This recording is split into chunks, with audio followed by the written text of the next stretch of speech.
ဒါကလွန်ခဲ့တဲ့9နှစ်လောက်ကတစောင်းမုန်းလာကထိန်ခင်းမှုကျွန်တော်တို့အဖေရွာကိုမိသားစုလိုက်သွားရင်းနဲ့ကြုံခဲ့ရတဲ့ဖြစ်ရလေးပါအဲ့ဒီတုန်းကကျွန်တော်ကတက္ကသိုလ်ကျောင်းသားပေါ့ကျွန်တော်အဖေကသူ့ဇာတိရွာဦးကျောင်းမှာကထိန်ခင်းကျင်နေဆိုတာနဲ့ကျွန်တော်ရဲ့အမေရဲ့ညီမလေးရဲ့အကုန်လုံးရန်ကုန်ကနေကားနဲ့ထွက်လာခဲ့လိုက်ကြတယ်ရွာကဘကိုးဘက်ကနည်းနည်းခေါင်တဲ့ရွာလေးတစ်ရွာပေါ့ရွာကိုရောက်တော့တစောင်းမုန်းလာပြည့်နီးပြီဆိုတော့ရွာထဲမှာကထိန်ပရိသတ်ပင်နေနဲ့အရန်ကိုစီကားလို့နေပါတယ်ဒါပေမဲ့ရွာဦးကျောင်းကိုမြင်လိုက်တဲ့အချိန်မှာကျွန်တော်စိတ်ထဲတစ်မျိုးပဲဗျကျောင်းကြီးကတက်သားကျောင်းကြီးတက်တန်းကလည်းရာစုနဲ့ချီနေပြီဆိုတော့ကျောင်းကြီးပတ်လေးမှာညောင်မင်းကြီးတွေကအုပ်ဆိုင်နေပြီဒီကင်းဘက်တွေမှာတော့အေးစိမ့်စိမ့်ခန်းစားချက်ကြီးကိုရပါတယ်အဲ့ဒီကလူတွေအရမ်းများတော့ကျွန်တော်ကကျောင်းပေါ်မှာပဲအိတ်လိုက်ရတယ်ကျွန်တော်အိတ်တဲ့ကျောင်းဆောင်ဘေးမှာဖျားခန်းကကက်လျက်ရှိနေတာည10နာရီလောက်မှာအဖေနဲ့မေကကျောင်းတိုင်ဆရာတော်ဘုရားနဲ့စကားတော်ပြောနေတာကျွန်တော်နဲ့ကျွန်တော်ညီမလေးကတော့ကျောင်းပေါ်မှာပဲအိတ်ပြီးကြံခဲ့တာပေါ့ညတကောင်မှာတော့ကျွန်တော်ကအိမ်သာသွားခြင်းလို့နိုးလာတယ်အပြင်မှာကလာကတာပေမဲ့ကျောင်းပေါ်မှာတော့အမောင်တိကျနေတာဟုံးမီလေးအားကိုးပြီးတော့ကျွန်တော်ထွက်လာခဲ့တဲ့အချိန်မှာပဲဖျားခန်းထဲကနေပြီးတော့တောက်ဆိုပြီးတော့ပရိစိတ်တံကိုကြားလိုက်ရကျွန်တော်လဲဒီအချိန်ကြီး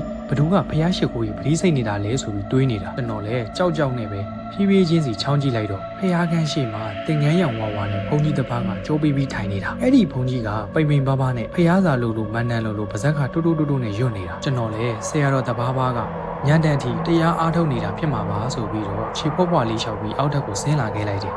အောက်ထက်ကပြန်တက်လာတဲ့အချိန်ဘုန်းကြီးကဘုရားခန်းထဲမှာမရှိတော့ဘူးဒါပေမဲ့ကျွန်တော်ရှေ့ကနေလမ်းလျှောက်တန်ကိုကြားလိုက်ရအောင်ကျွန်တော်ကဘုန်းကြီးနဲ့လှမ်းထိုးပြီးကြည့်လိုက်တဲ့ချိန်မှာပဲအဲ့ဒီဘုန်းကြီးကကျွန်တော်ရဲ့ရှေ့တဲ့မှာကြိုးပြီးရက်နေတာဗျကျွန်တော်နဲ့ကလက်တပြန်စာတော့ပဲဝေးတာ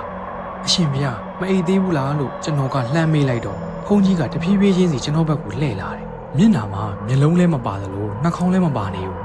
အရေပြားအဖြူကြီးကတပြေလုံးဖုံးနေတာပါဇက်နေရကအပေါင်မဲလေးတစ်ခုတော့ပါတယ်သူကကျွန်တော်ကိုတော့ဘာမှမလုပ်ဘူးဗျဒါပေမဲ့သူ့ရဲ့လက်သေးရှည်ကြီးတွေနဲ့ကြောင်းဦးဘက်ကိုညှို့မြနေတာ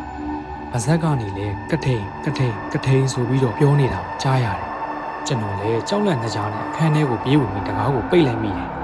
တညာလုံးနဲ့ဖျားစာတွေကိုစုံနေအောင်ရွတ်ပြီးတော့မနက်မိုးလင်းတဲ့ထိအိတ်မပြောခဲ့ဘူးမနက်ကျတော့ကျွန်တော်မျက်နှာမကောင်းတာမြင်တော့ကျောင်းတိုင်ဆရာတော်ကကျွန်တော်ကိုခေါ်မေးတယ်ကျွန်တော်လည်းကြုံခဲ့ရတာတွေကိုအကုန်ပြောပြလိုက်တော့အေးတားတွေ့ခဲ့ရတာကအဲ့ဒါဒီเจ้าရဲ့အရင်เจ้าနိုင်ဆရာတော်ဟောင်းပဲသူကလွန်ခဲ့တဲ့10နှစ်လောက်ကကတိန်ခင်းပုံပြင်ဆင်နေတော့မှစိုးအစိတ်တင်ပြီးတော့ပြန်လွန်တော်မူသွားရှာတာသူကကတိန်ခင်းရတာကိုဝါသနာပါတော့ကထိန်မခင်းခင်မှာဆုံးသွားတာဆိုတော့ကထိန်ကိုဆွဲပြီးတော့အခုဒီเจ้าမှာမကျွတ်မလွတ်ပဲရှိနေတာ